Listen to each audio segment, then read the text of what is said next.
समर्थ. देवाच्या समोर आपण रोज जसा दिवा लावतो तशीच अगरबत्ती सुद्धा लावतो. या अगरबत्तीचा अंगारा आपल्या डिशमध्ये तयार होतो किंवा त्या बॉक्समध्ये पडत राहतो.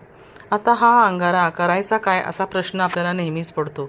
या अंगाऱ्याला एकतर फेकून दिलं जातं किंवा मग ह्याचं काय करायचं हा प्रश्न आपल्याला पडतो. तर हा अंगारा खरोखरच फेकून द्यायला नाही पाहिजे, कारण अंगाऱ्याचे खूप सारे उपयोग आहेत. असेच काही 4 भन्नाट उपयोग मी इथं सांगणार आहे. नक्की ऐका आणि तुम्हाला आवडलं तर लाईक, सबस्क्राईब आणि शेअर करा. तसंच तुम्ही याचा उपयोग करून पाहिला आहे का हे सुद्धा मला कमेंटमध्ये नक्की कळवा.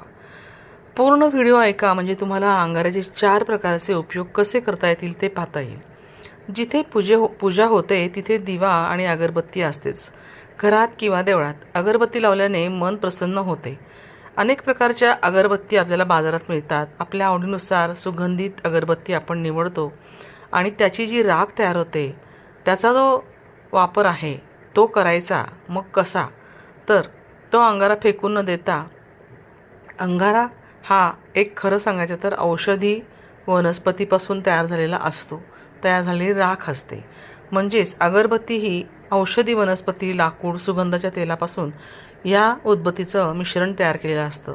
त्यामुळे तिची जरी राख झाली असली तरीसुद्धा ती फेकून देऊ नये.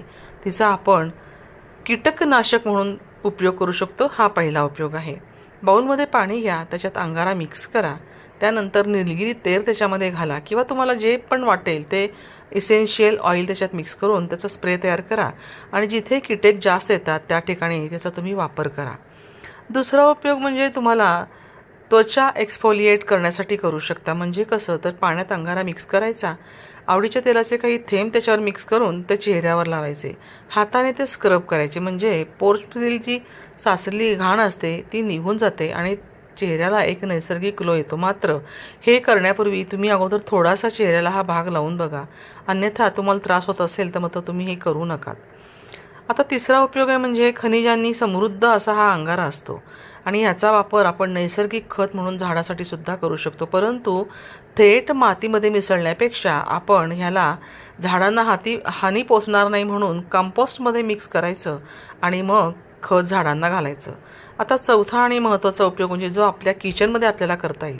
स्टेनलेस स्टीलची भांडी बऱ्याचदा काळी होतात, तेव्हा हा अंगारा वापरून डायरेक्ट अंगारा हातावर घ्यायचा आणि त्याने भांडी घासून काढायची आणि पाण्याने धुतल्याबरोबर तुम्हाला कुठलीच जास्त मेहनत न करता स्टेनलेस स्टीलची भांडी चमकताना दिसतील.